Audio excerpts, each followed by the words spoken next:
You going to America?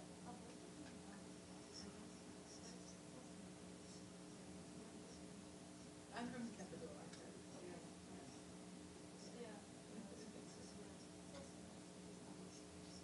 Yeah, it is. Yeah, it's like New York. It's amazing, but it's beautiful.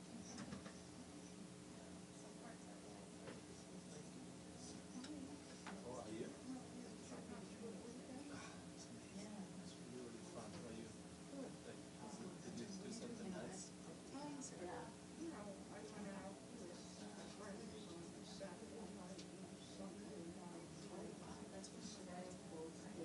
Nice. Do you have friends at school or do you go? She was on the list. Oh, nice. Yes, so she has it's much calmer. Would you like to be my friend?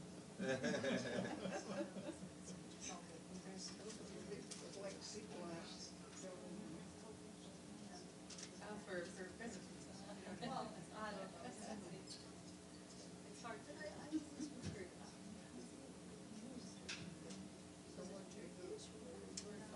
I mean, I did work yesterday, so I didn't do much, but on the weekend before, I had a housewarming of a friend, and I went to drinks with a friend.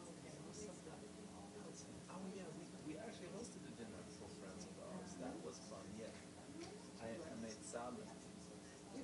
Yeah. To be honest, I think it should have been a bit longer, like 2 minutes more, but everybody was happy. It was tasted good, so salmon. Yeah, right? The easiest. I didn't expect it to be. You did the right thing.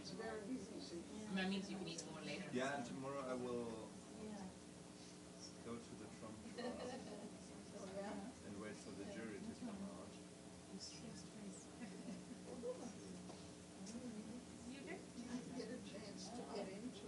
Okay. I mean, like, tomorrow will be overflow. So I have to be there early, but Thursday I have a fixed, like a reserved seat in the actual one.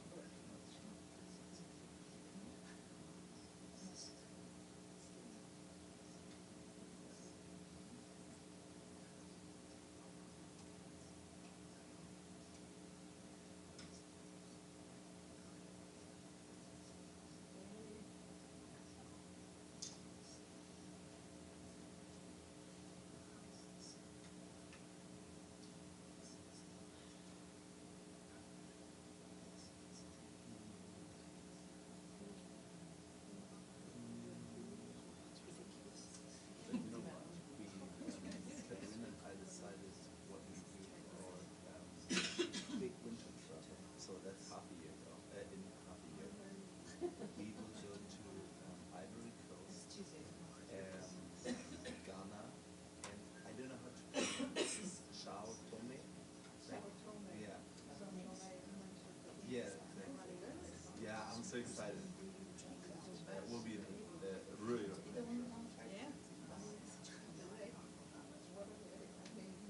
It's gone up. It took me a moment to notice.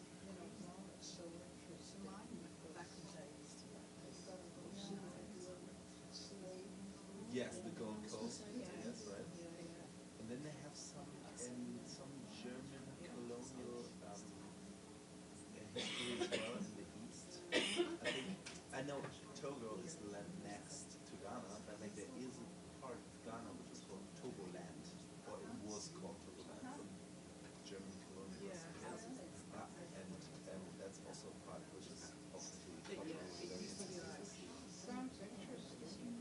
Yeah, I'm very excited about this. And the good thing is we found a flight via Casablanca, where we have like 14 hours in Casablanca.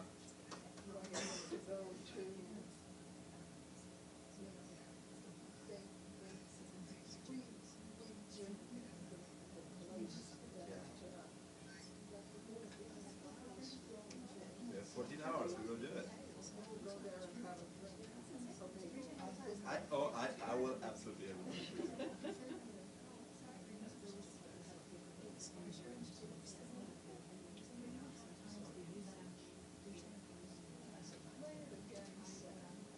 Exactly.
the other assignment sounds good, huh? Good. What's your other assignment? Outside.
I was about to say it's Monday, but it's not even Monday.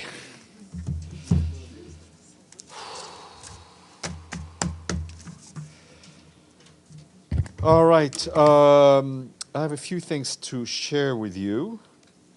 And then our colleague and friend Juliette Touma will have a few more things to share with you from about UNRWA and what's going on in Gaza, and she'll be briefing you from Jordan. So let me start. First, I will start with a statement on the situation in Gaza. As you have seen, the Secretary General has condemned in the strongest terms the 26 May airstrikes by the Israeli Defense Forces on Rafah, which hit tents sheltering displaced people. The Secretary General is heartbroken by the killed and injured, including many small children. As he has said before, the horror and suffering must stop immediately. The Secretary General grieves for the over 36,000 Palestinians and some 1,500 Israelis killed in the relentless violence, including the gruesome acts of terror in Israel on 7th of October, the devastating Israeli assaults on Gaza, and the continuing indiscriminate rocket launches towards Israel from Gaza. The humanitarian catastrophe in Gaza is now compounded by the unconscionable prospects of a man-made famine. The Secretary General reiterates his demand for an immediate ceasefire and the immediate and unconditional release of all hostages. He recalls the recent orders of the International Court of Justice, which are binding and must be respected. The Secretary General calls on the Israeli authorities to allow and facilitate and enable the immediate, safe, and unhindered delivery of all humanitarian supplies and assistance to those in need, and all crossing points must be open in line with Security Council Resolution 2720. Humanitarian organizations must have full, rapid, safe, and unhindered humanitarian access to reach all civilians in need across Gaza in line with Resolution 2712. We must work expeditiously to restore security, dignity, and hope for all of the affected population. This will require urgent efforts to support and strengthen the new Palestinian government and its institutions, including for preparing the Palestinian Authority to reassume its responsibilities in Gaza. We must also move forward with tangible and irreversible steps to create a political horizon. The devastation and the misery of the past 7 months have reinforced the absolute need for Israelis, for Palestinians, for states in the region, and the broader international community to take urgent steps that will enable the parties to re-engage on the long-delayed political path to achieve a two-state solution. The United Nations will continue to support all in such efforts. On the ground, our colleagues in the Office of the Coordination of Humanitarian Affairs tell us that the intensification of hostilities and issuance of evacuation orders have displaced more than 940,000 people from Rafah in the past 3 weeks, alongside 100,000 that have been displaced in northern Gaza. That's according to estimates by UNRWA and OCHA, and Juliette, I'm sure, will have a lot more.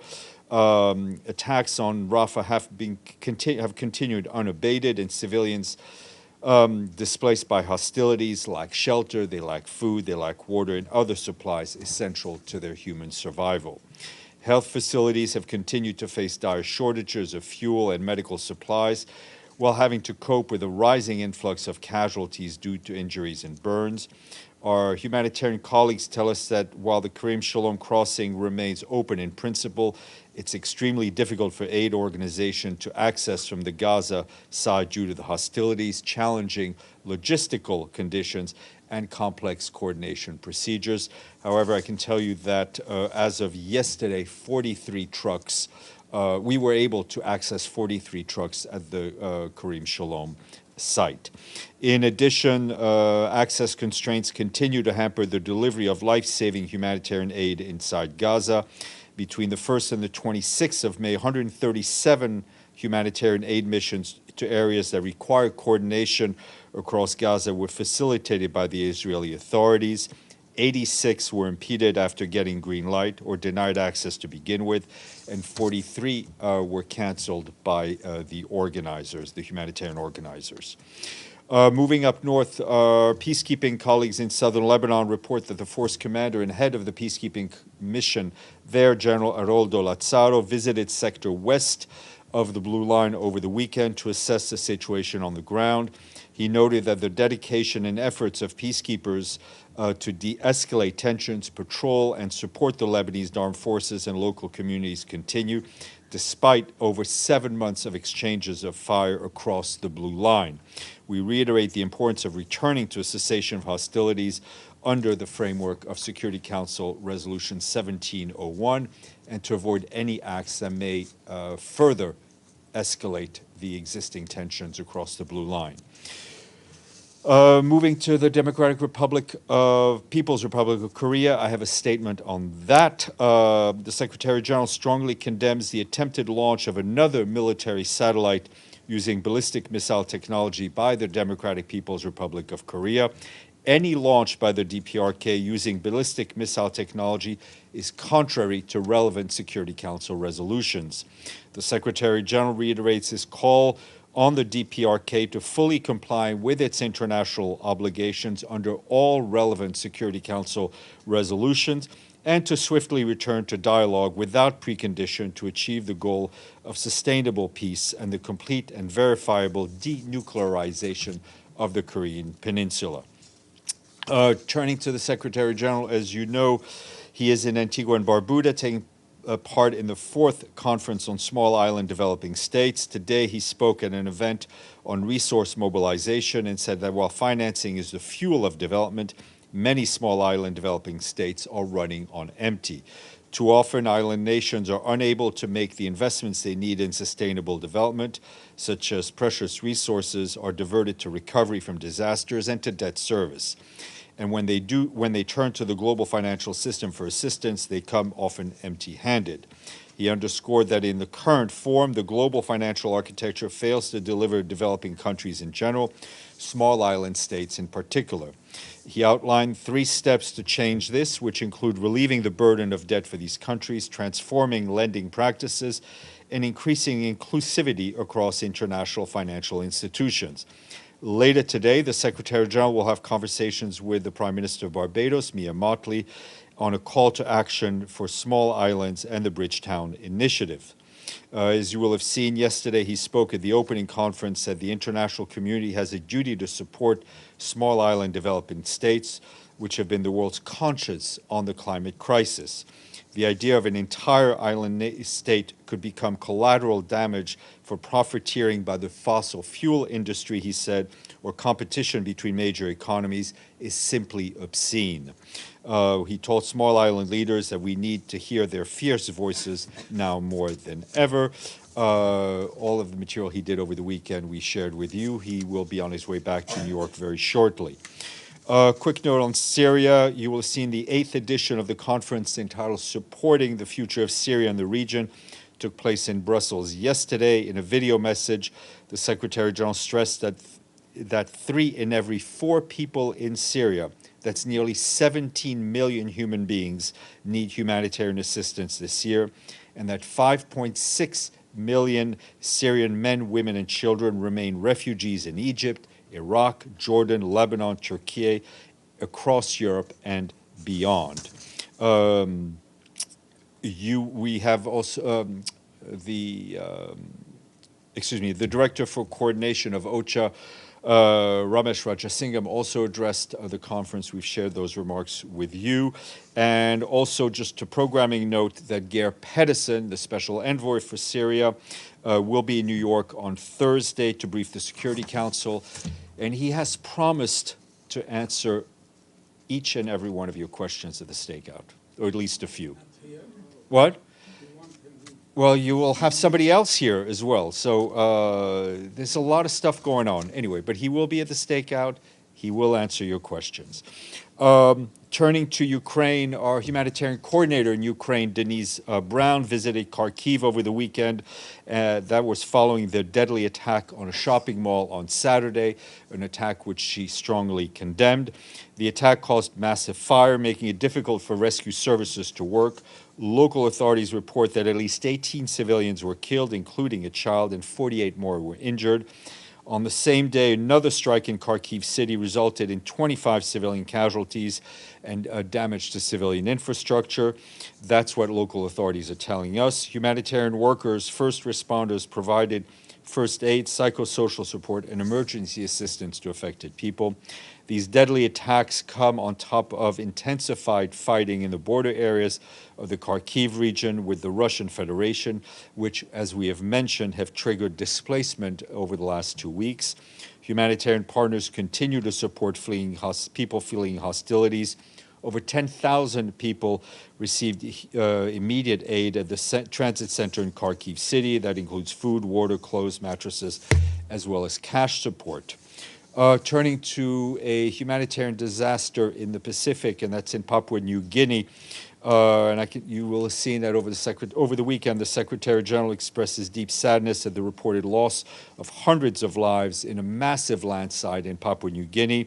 He extended his heartfelt condolences to the families and the victims and expressed his solidarity with the people and government of Papua New Guinea. We, along with our partners, are supporting the government's response efforts and stand ready to do more. The government has requested international assistance, and we are coordinating the response efforts of all partners on the ground.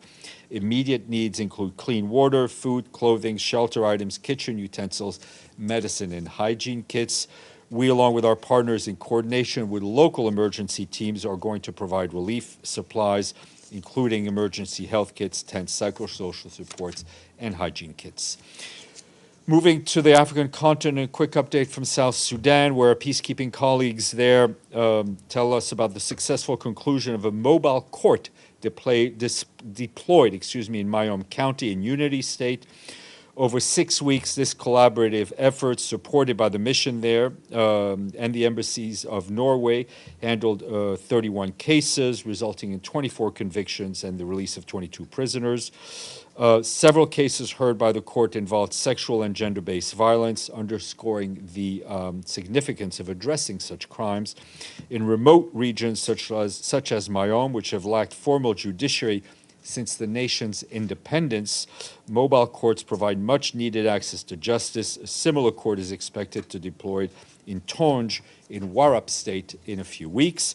And in neighboring Sudan, our colleagues at OCHA tell us that hundreds of thousands of civilians in Al-Fashir in North Darfur are facing an increasingly dire humanitarian situation. Many parts of the city have been left without electricity or water. A growing proportion of the population has limited access to necessities and essential services, including food and health care. We're also receiving deeply worrying reports that medical facilities, displacement camps, and critical civilian infrastructure have been impacted by the hostilities. Our friends at the International Organization for Migration estimate that the conflict has displaced nearly 58,000 people from Al-Fashir since April 1st. Many more people, including children and elderly people, are unable or being prevented from moving to safer areas. And back here, the Security Council held an open debate on the role of women and young people in maintaining peace and security. Rosemary DiCarlo, Undersecretary General for Political and Peace-Building Affairs, briefed the Council, saying that gender equality and recognizing aspirations of young people are essential for sustainable peace and security around the world.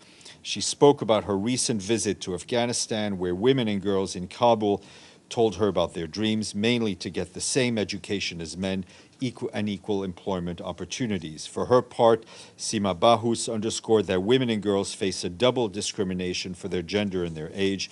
This has intensified during conflicts. And in Bangladesh, prior to the anticipated landfall of a cyclone in the southern parts of Bangladesh, WFP has swiftly dispatched cash assistance to families most at risk. A total of 30,000 families, it's about 150,000 people, received assistance. This is part of one of WFP's flagship program entitled Anticipatory Action, Act Before the Incident. And Abdelhamid, you were asking about Thursday. On Thursday, we will be observing International Day of UN Peacekeepers. Today, some 76,000 women and men are serving in 11 conflict zones across Africa, Asia, Europe, and the Middle East. The day will be marked here with a few events. The Secretary General will lay a wreath to honor all UN peacekeepers who have lost their lives since 1948. He will also preside over a ceremony in the Trusteeship Council, during which the Dag Hammarskjöld medals will be awarded posthumously to 64 military, police, and civilian peacekeepers who lost their lives serving under the UN flag, including 61 who died last year. Also on Thursday, the Secretary General will present the 2023 Military Gender Advocate of the Year Award to Major Radhika Sen, military officer from India, who served with the peacekeepers in the Democratic Republic on the Congo. And on Thursday, Jean-Pierre Lacroix, the head of UN peacekeeping, will be here in this seat, which he had reserved before Geir Pedersen, to answer your questions. I see Juliette's face on the screen, but I will take some questions before. Edith. Thank you, Steph. In relation to the Israeli airstrike that hit the tent camp in Gaza, has the Secretary General made any phone calls to significant people in the Middle East and to anyone in the Biden administration? You know, unfortunately, it's my bad. I didn't see his call list this morning. I do know that our colleagues in the region have all been in touch with the relevant parties. And as a follow-up to what you said about the Secretary General's appeal to have the Palestinian Authority restored to power in Gaza. What specifically is the United Nations doing to try and make this happen? Well, this will have, I mean, at some point, this conflict will end. We hope it'll end sooner rather than later. And there will be at some point a need for the Palestinian Authority to return to Gaza. And frankly, the issue of political reconciliation within the Palestinian Authority and the Palestinian lands is something we have been working on for quite some time. And part of that is doing whatever we can to support and help capacity build the Palestinian institutions. Amélie, then Benno.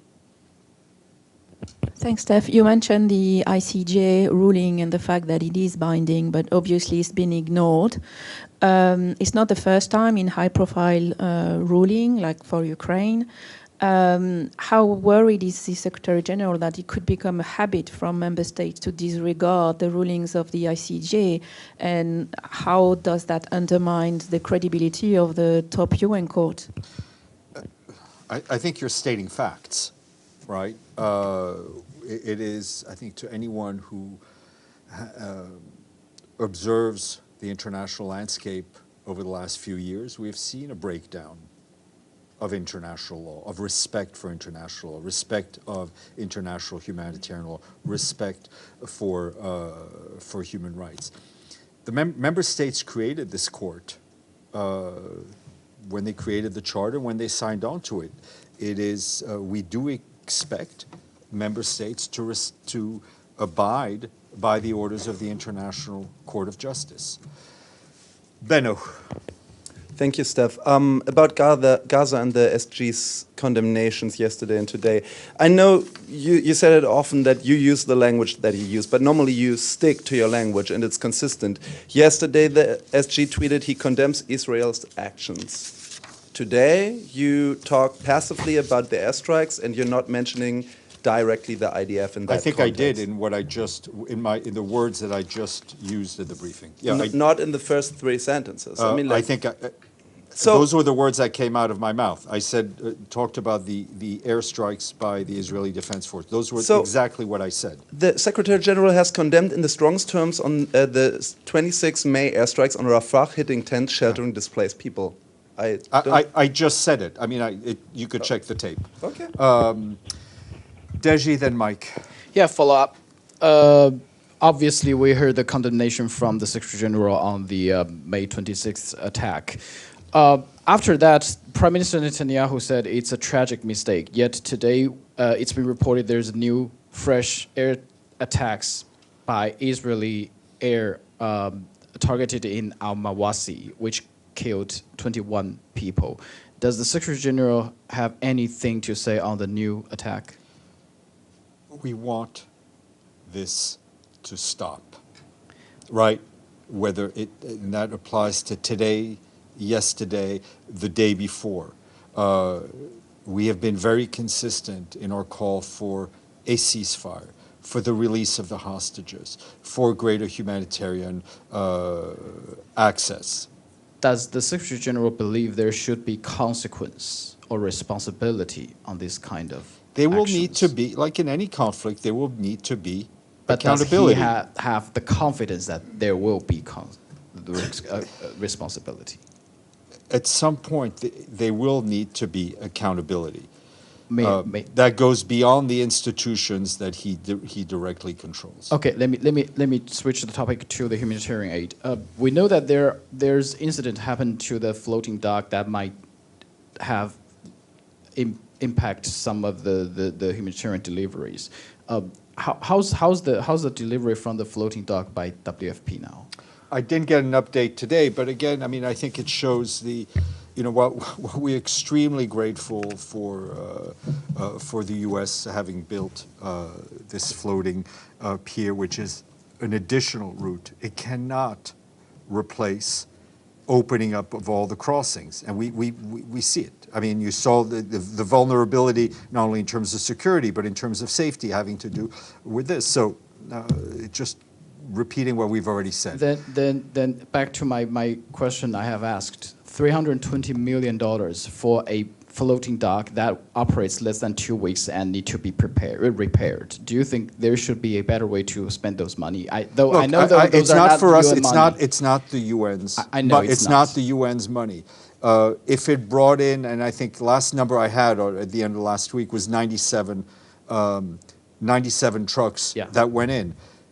That's 97 trucks of aid that people will receive, right? More than they would have received if the floating dock had not been created.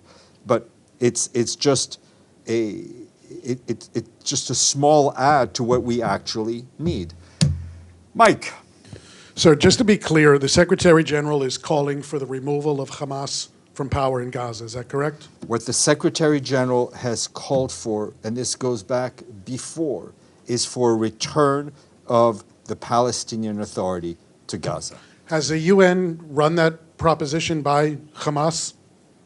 I mean, have you talked about the long term with Hamas? The Palestinian Authority is what we recognize as our counterpart in terms of the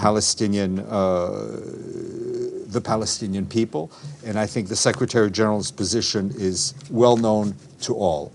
In terms of the capacity building, the institutional building, the UN has used those phrases, the US has used those phrases.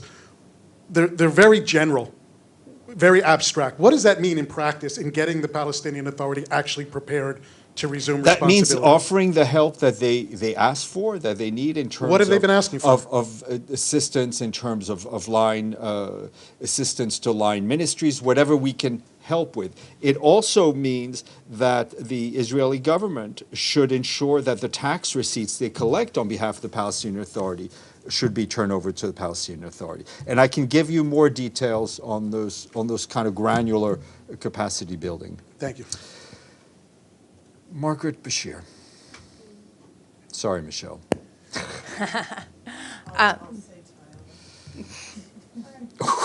Wow. She's in a mood today, Yeah. Steph. Has the Secretary General spoken to anyone in Israel about this bill that the Knesset is going to have a preliminary vote on tomorrow that would name UNRWA a terrorist organization if it's adopted? And how would this affect relations with the United Nations? I mean, how can one of your agencies Well, have this designation? it's not the Secretary General's MO to get involved in what is the legislative process. We understand it's a bill. A lot of governments have bill floating around.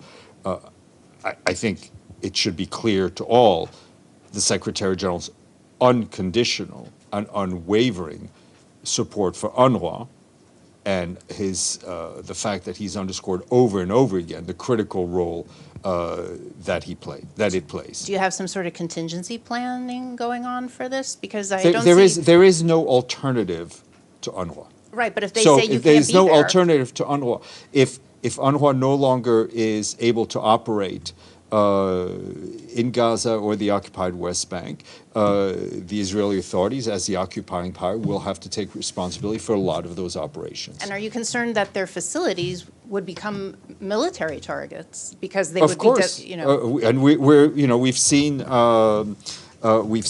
the demonstrations and attacks on UNRWA facilities in Jerusalem.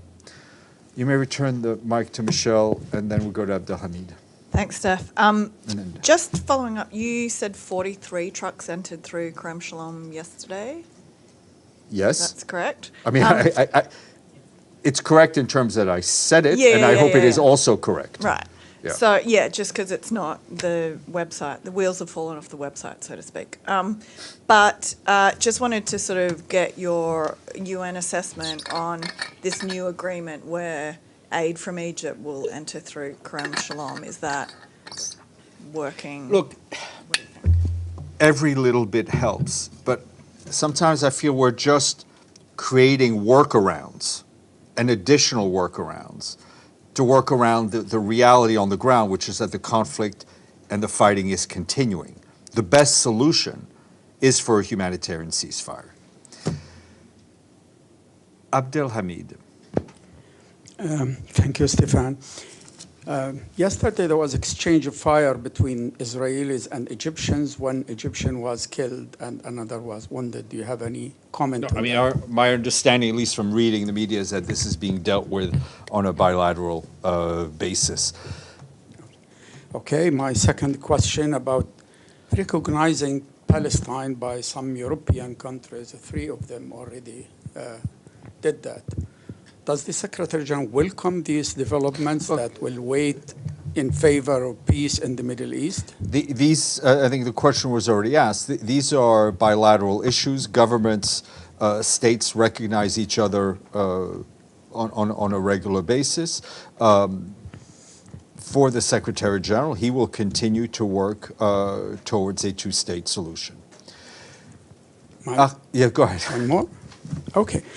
Isn't the Secretary General frustrated with the behavior of a rogue state like Israel, defying every call, the ICJ, the UNRWA, the appeals by every humanitarian organization, and yet they're continuing with their massacre? I think reading or listening to what I've just read at the beginning, one could detect the Secretary General's frustration at the situation as a whole and the continuing disregard of human life. Ahmed, then Dennis, sorry. Thank you, Steph.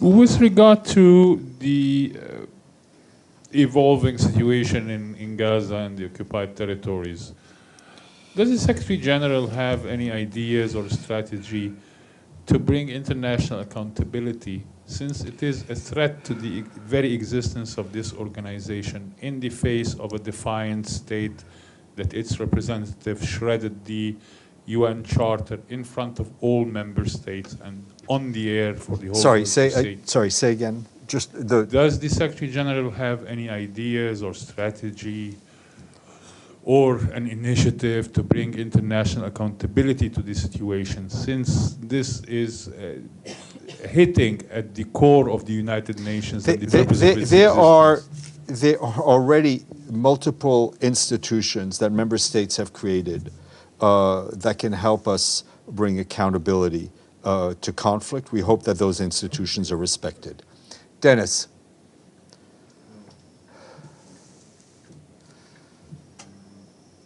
I want to ask about a different topic. So on Monday, Minister of Foreign Affairs of Russia, Sergei Lavrov, told that Taliban represents real power in Afghanistan and their possible exclusion from list of terrorist organizations reflects recognition of reality. So does UNSG think that the time has come to change the course of relation with de facto Afghan authorities, considering the fact that sanctions affect the social economic situation in Afghanistan? Look, we continue on the same path in terms of Afghanistan, which is engaging with the de facto authorities because they are the de facto authorities in Afghanistan.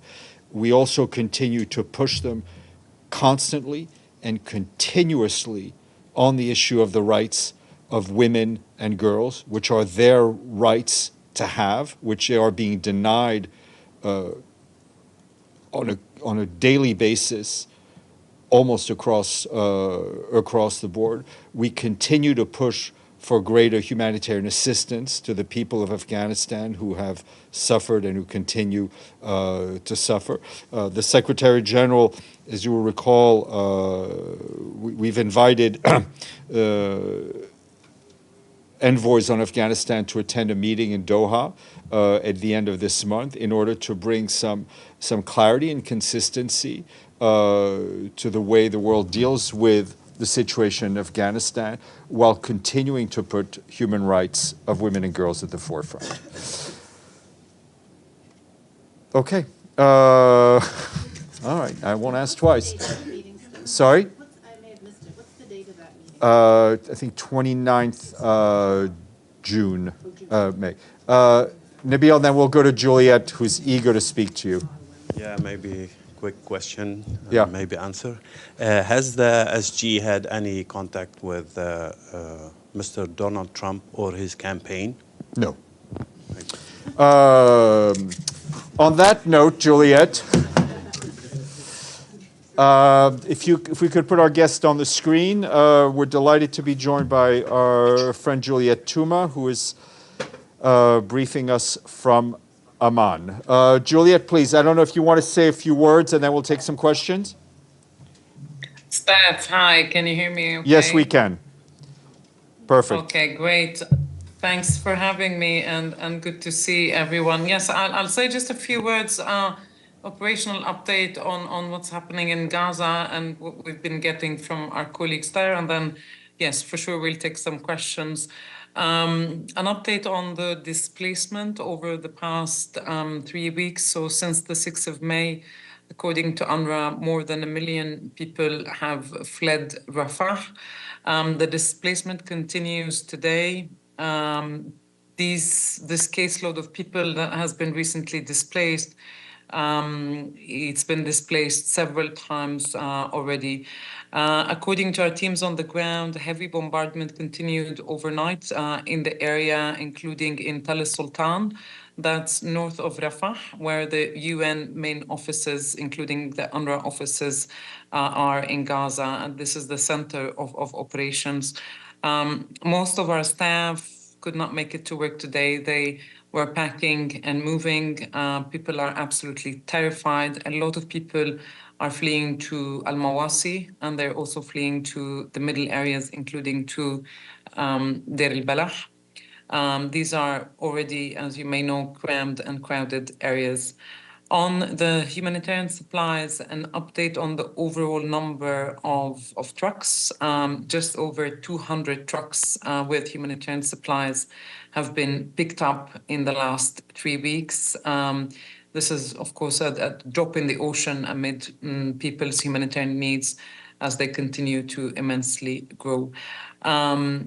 this very, very small number of trucks that has been picked up is due to several factors.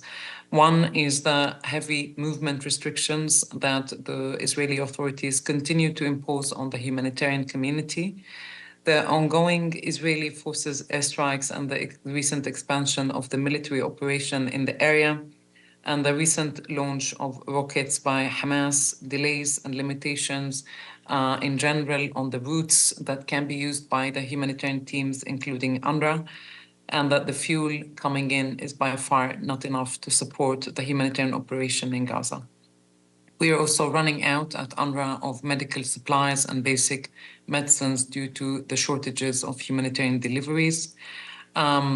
On the general situation, our teams reported that there's very little to no electricity in Rafah and very patchy internet connection. The telecommunications network continues to be interrupted.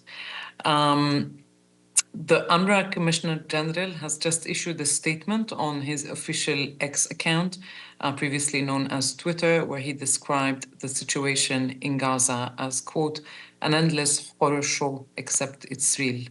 End of quote. He added, 2 million people are living in a hellhole. This is Gaza at the world's watch. End of quote. The teams today said that the aftermath of the harrowing attack on Sunday is huge. According to some international medical sources that our teams spoke to, at least 200 people were killed in that attack, among them women and children. The attack added to the general fear of death. People are seeing so much death around them. A colleague who recently returned from Gaza told me today, people are dying inside. Everywhere they look, there is death, and it is as if people have accepted that death is their fate. One colleague who has moved this morning from Rafah to Al-Mawasi after debating for weeks asked me, what's the point of moving yet again if I'm going to be killed anyway? It is a chance here to pay tribute to all our UNRWA team members who have been killed since the war began. There are 192 of them to date. One colleague killed is one colleague too many, and the agency, UNRWA, will never be the same without them.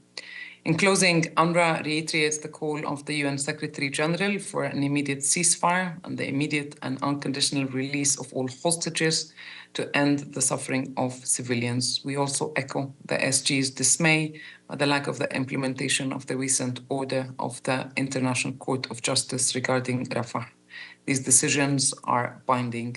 Military operation in Rafah must immediately end, and the flow of humanitarian assistance into Gaza must improve without further delay. Steph, thank you, and I'm happy to take questions. Thank you. We'll start with Edie.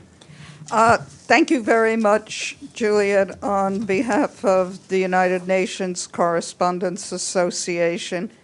Thank you for doing this briefing. My name is Edith Lederer from the Associated Press.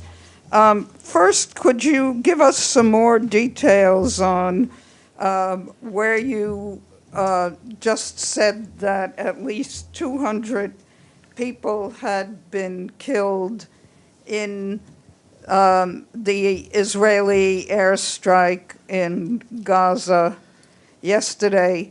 And could you also tell us what UNRWA's expectations are for this legislation that's being debated in Israel tomorrow, I believe?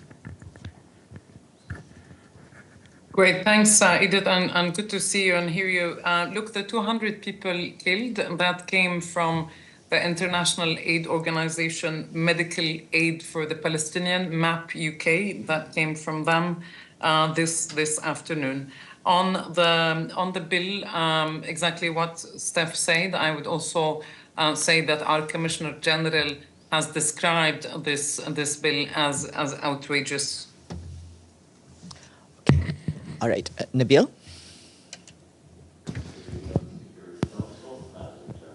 Hi, Juliette. This is Nabil Abisab, Al Arabi TV station correspondent. Two questions.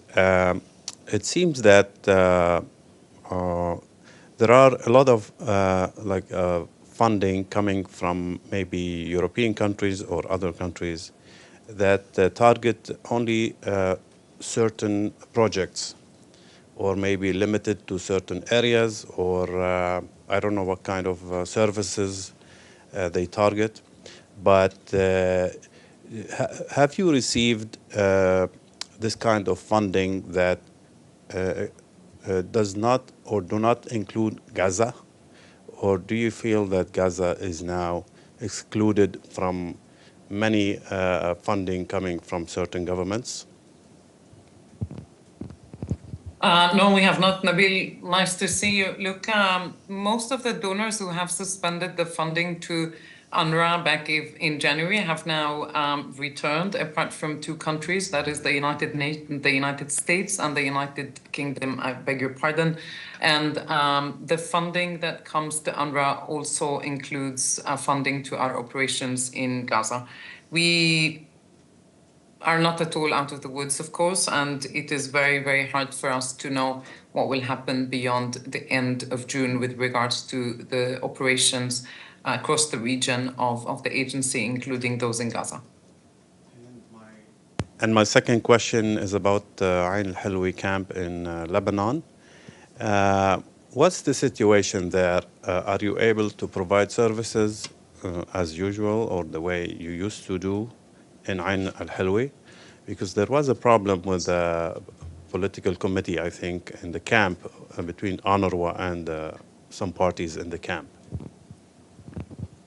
Yeah, thanks, Nabil. I have just returned from Beirut last night, where I was accompanying the UNRWA Commissioner General on a trip there. We have had some disruption in the service delivery of the UNRWA services in the camp. We have also had a sit-in outside our compound in Beirut, where members of the Palestinian factions have closed our offices in Beirut for the past 6 weeks. Fortunately, the office has now reopened and the services have largely resumed. Michelle Nichols. Thanks, Juliette. Michelle Nichols from Reuters. Sorry, just to clarify again, you said that MAPS has said nearly 200 or around 200 were killed in the Israeli strikes in Rafah on Sunday. That's right? Yes, this is according to Medical Aid for Palestinians, yes. Okay, great, thank you. And UK. what can you tell us about the incident today that appears to have killed more than 20 people? What does UNRWA know about that? And then, you know, what's left to distribute at the moment in terms of aid, given there's so little getting in? Thank you. Which incident, Michelle, today? Which one are you referring to? I think it was I think a couple. Yeah, Al Mawasi. There was about 21, I think, was the last total. Yes, we've only seen reports on Al Mawasi that we haven't been able to confirm. But to say that these reports are testament to the fact that no place is safe in Gaza, that no one is safe in Gaza, that no one is spared in Gaza, that there is certainly no so-called quote-unquote humanitarian or safe zone in Gaza. If we get more information on Mawasi, Michelle, we will send an update. And the second question is on what's left to distribute. Not much. I mean, we've run out of food very early on when the military operation started. We're getting very, very, very little humanitarian supplies into Gaza, and I think in the briefing I covered why we're not able to pick up those humanitarian supplies. And we're running out of medicines in UNRWA clinics and pharmacies. And in just over 3 weeks to the south of Gaza, and I think it's important to say just to the south of Gaza, the UN has been able to pick up just over 200 trucks, which is not at all enough, because normally what Gaza needs is 500 trucks, and it should be a combination of commercial supplies and humanitarian supplies. So what we've got right now is in just over 3 weeks is 200, just over 200. We have this dashboard that we track the data on the trucks that you're welcome to consult. It's on the UNRWA website. And sorry, just one last quick follow-up. Egypt said they didn't want to reopen Rafah because it was too dangerous for humanitarians on the Gaza side. Does UNRWA agree with that? Look, what I do know is that the Rafah crossing has not opened yet, and those very, very little amounts of humanitarian supplies are only coming via the Kerem Abu Salem or Kerem Shalom crossing that connects Israel with southern Gaza. Okay, Judeshi? Hi, Juliette. This is Deji Xu with China Central Television. Just now you said the Commissioner General of UNRWA, when he described the Knesset move, he said it's outrageous. Can you elaborate why UNRWA think that's outrageous? In what way that would impact the operation of UNRWA? And second, you just mentioned in about 3 weeks, there are just over 200 trucks get into Rafah, get into Gaza.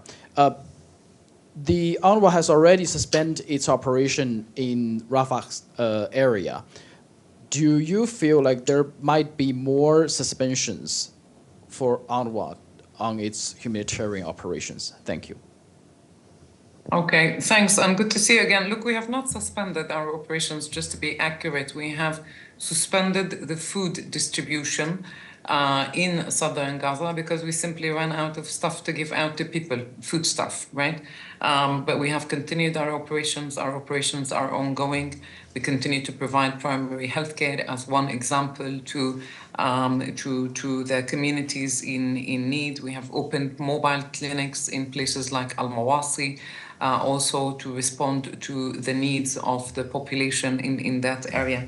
So we have not suspended our operations. What we are saying, however, is that the humanitarian space is shrinking by the hour, by the day, because of all these restrictions that are imposed on the humanitarian community. On the Commissioner General describing the decision outrageous is because this is the last straw in a series of accusations, allegations, outrageous in that sense, against the agency, which is the beating heart and the backbone of the humanitarian operation in Gaza, which is an agency that has been for more than 7 decades providing human development services to one of the most deprived communities in the world right now, the Palestine refugees. So this is why he called it outrageous. And I can send you also the transcript from the briefing, the press briefing that he did in Beirut yesterday. There's also a video I can send to the colleagues in the spokesperson's office if you'd like to know more. Thank you very much. Abdulhamid Sam. Thank you, Juliette. This is Abdulhamid Siam of the Arabic daily Al-Quds Al-Arabi. First, if you can tell us more about the situation in Jabalia refugee camps. Do you have people there trying to distribute anything? And if you can give us more details about the latest development in Jabalia refugee camp. Okay, thanks, Abdul Hamid, and good to see you as ever. Look, the latest that we have on Jabalia is that since the 6th of May, when there was also further expansion of the Israeli military operation in the area, is that there's give or take 100,000 people who were forced to be displaced in Jabalia. UNRWA has teams everywhere across the Gaza Strip, including in Jabalia camp, but obviously with the recent expansion of the military operation, the restrictions and ability for our staff to deliver humanitarian assistance in the area is very, very limited, and we also have very little supplies that humanitarian supplies that come into northern Gaza. You see the Israeli authorities have banned UNRWA in March from sending humanitarian convoys to northern Gaza. The last time that UNRWA was able itself to deliver a humanitarian convoy with food to Gaza was on the 29th of January. That was 4 months ago. Thank you. Regarding the countries that resumed funding for UNRWA, you said just only 2 did not resume, the UK and the US. How did you manage with is there big deficit now in the budget? Can you sustain yourself to the end of the year, or still large shortages in the budget?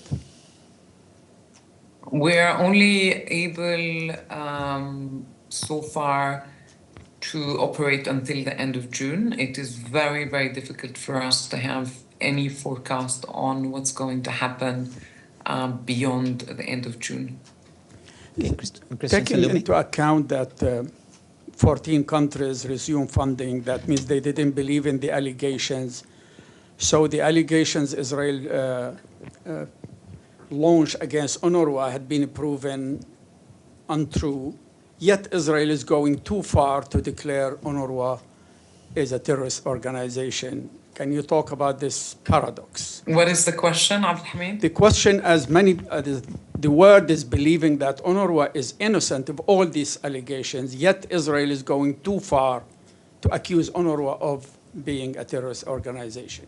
Can you address this dichotomy? I think you need to ask the member states and the donors why they have resumed their funding to UNRWA. That's a question that you need to ask the donor countries. I also take a chance to say that there were several countries who have come forward who have not been donors to the agency before. That also includes countries from the region, like most recently Iraq and Algeria. And we've also seen huge global solidarity from individuals from around the world that came forward in support of UNRWA. So only since the war began, we have received over $120 million from private donors and individuals. Okay, Kristen Salome. Thank you. Kristen from Al Jazeera English. You mentioned an UNRWA facility was struck over the weekend. Can you give more details on that? And given what's happening in the Knesset, do you feel like UNRWA is being directly targeted by Israel? Can you tell us like what was in that facility? Was it being used? And how many facilities have been hit in the last week maybe or month? Yes, thanks so much. I'm not sure I said that another facility was hit on the weekend. I think what I referred to is the attack that happened on Sunday that was quite close to an UNRWA facility. And that is the logistics base that UNRWA has in the area. So the facility was not hit on Sunday. But just to answer your question on the number of facilities that have been hit since the beginning of the war, it's over 160 facilities of UNRWA that have been hit since the war began. Some were directly hit, some were hit more than once, and overall there have been over 450 people who were killed. They were sheltering in UNRWA facilities when these hits have taken place. On the Knesset bill, like I said, this is the last straw, the last attempt in a number of attempts over the past months to dismantle UNRWA. UNRWA is the backbone of the humanitarian operation in Gaza, and it provides human development services to Palestinian refugees around the region, including over 500,000 boys and girls that go to UNRWA schools. Okay,